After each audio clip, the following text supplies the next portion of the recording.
That's right. That's right. It's your boy Bubba Black One here with another strong video. Um, like I just finished saying a couple seconds ago, I'm Brother Black One, and what I do is I help people make strong, sound decisions as it pertains to mate selection. Now, before I get started in this video, I need you to do three things. I need you to rate, subscribe, and share in that order. Let me give you a couple seconds. You go ahead and take care of that. You did it? Okay, back to the video. So, today's topic I'm going to be talking about superheroes in relationships. Superheroes in relationships. And when I say superheroes in relationships, I'm going to use for an example Spider-Man and Superman. So, Spider-Man and Superman dropped in my spirit because both of those superheroes, part of their MO was that their identity was hidden, or not really Superman, but people couldn't even really tell. Superman didn't really cover his face, but Superman's hair was different when he put on his costume versus as well as Spider-Man. Spider-Man's face was covered, so is to keep his identity hidden. But again, people couldn't tell that Superman was the same person because if you watched him, you look at him, but for some reason when he went to the phone booth and changed, they didn't know who he was, right? So I think during the whole lifetime, or the way the foundation for those two superheroes uh, came to being was they used their anonymity to help them to do their job because they didn't want to be found out, obviously, especially Spider-Man. Superman changed in a phone booth, and Spider-Man will go in the back alley and change. So why do I say superheroes in relationships? Because when I look at Superman and Spider-Man, they weren't readily trying to reveal who they were. And because number one, people wouldn't be able to take who they were. They wouldn't believe them, number one. And then number two, and the reason why they wouldn't believe them is because their lack of maturity in who they are, and lack of maturity in that person. And so how does this compare to relationships?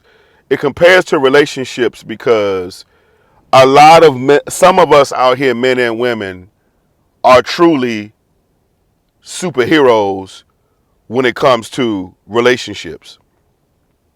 And what happens is that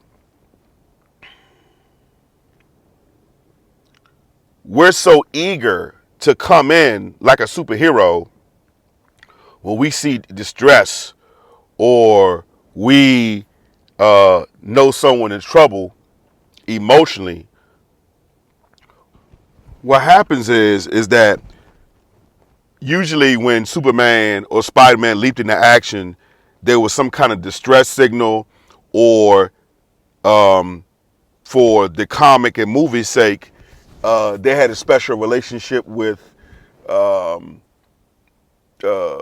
Batman had a special relationship with the mayor of Gotham City, and Spider-Man just said his spidey senses were tingling. He can tell something was going on. So they both had. So Spider-Man had a level of discernment when it came to trouble and coming to someone's aid.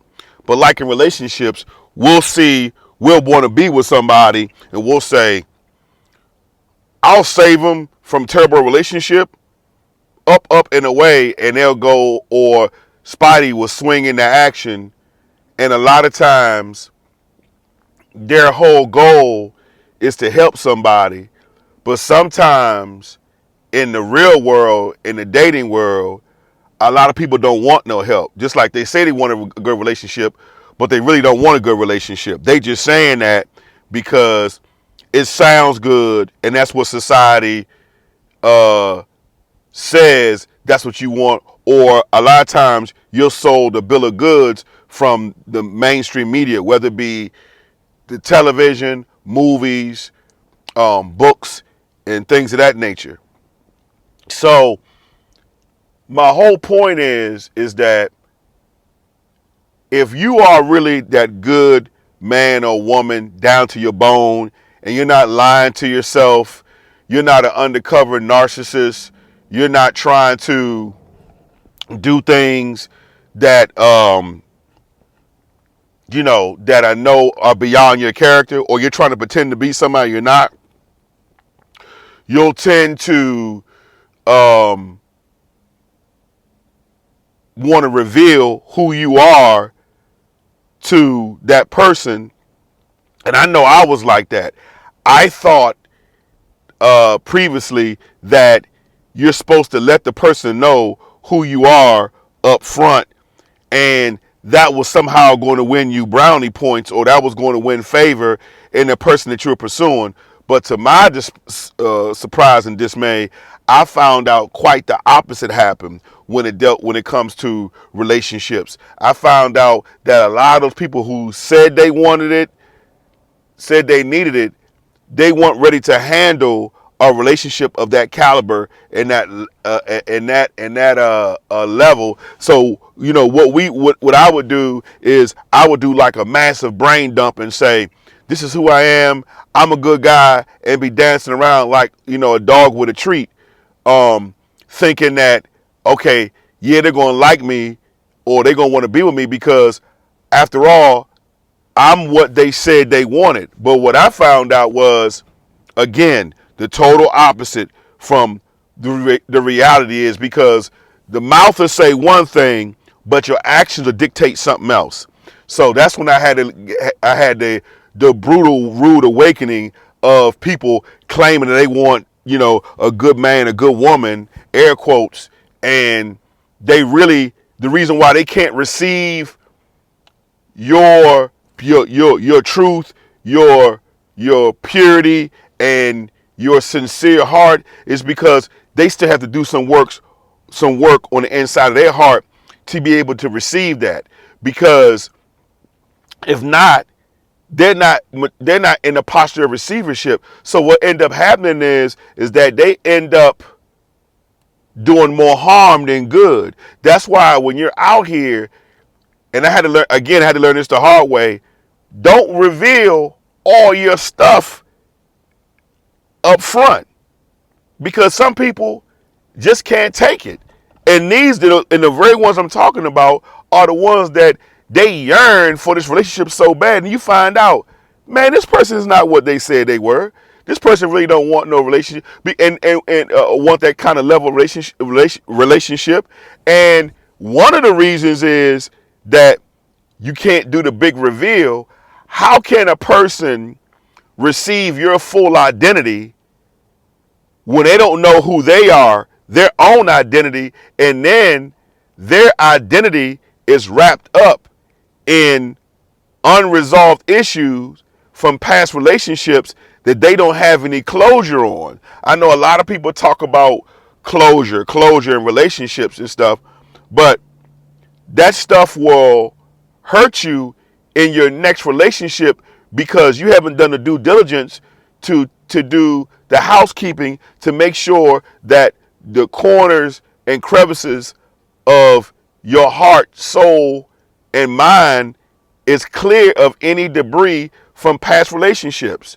Because I'm going to tell you, I learned from actual experience, real-time experience.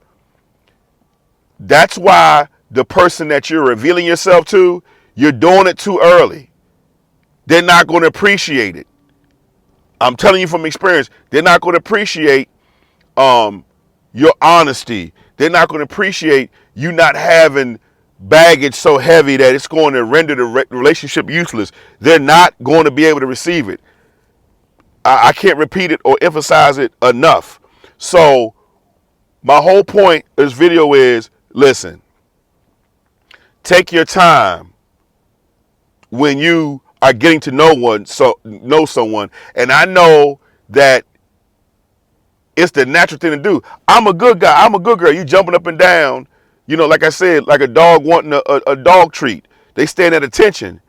But what you don't realize is those people that are not responding the way you thought they should respond, you'll find out, you will find out in the end, ma'am or sir, that you will have egg on your face because you've done all this. Because I'm going to be honest with you, a lot of time it'll scare people away. See, there's a lot of people out there that just want to do relationships on autopilot, right? But when you're in a level-headed relationship where you have transparency, truth, vulnerability, and evolvement going on, they're not ready to do those kind of homework assignments. So a lot of times you'll intimidate them by how good you are. That's why you think people sabotage relationships. Because they're not ready for real relationships. This is too good to be true. Nah, he's a liar. There's no way. Think about it. Think about it. So the next time when you feel like you want to be that eager beaver to let the person know what you're about, who you are. Listen, I can do this. I can do that. I can do this. Pump your brakes. The Bible says, shall I cast my pearls among swine, right? Well, you're going to waste your pearls on someone who all they're going to do is trample it under their feet. And your feelings going to be hurt. You'll know when it's time to reveal. I hate to say it, and I did a video about this a couple years ago about playing games, but I'm sad to admit it's like playing poker. Put your poker face on. They don't need to know who you are in the first night. I'm telling you, I'm gonna say this for the last time as I close this video. Do not, I repeat, let them find out over a period of time. Me and my best friend, we talk about, we always say, when it comes to relationships, time and attention will tell all. All right? Don't do the big reveal. Don't be so quick to lift your mask up and say, this is me. Because most people will run. I'm trying to tell you what I know. I'm trying to tell you what I know, what I've done, and what I've seen. And then you walk around frustrated like, I don't get it. I'm a good guy. I'm a good girl. I don't cheat. I was raised properly. I did everything right. But for some reason, I just can't win in the relationship department. It ain't you. It's them. And I'm going to tell you, Danica Marie with Dope Conversations, go check her channel out. She said it the best. They always talk about nice guys finish last. She said something very powerful. It ain't that nice guys finish last. You talking to the wrong woman. That's what the problem is. This brother Black One, here with another strong video. Until next time, family, peace.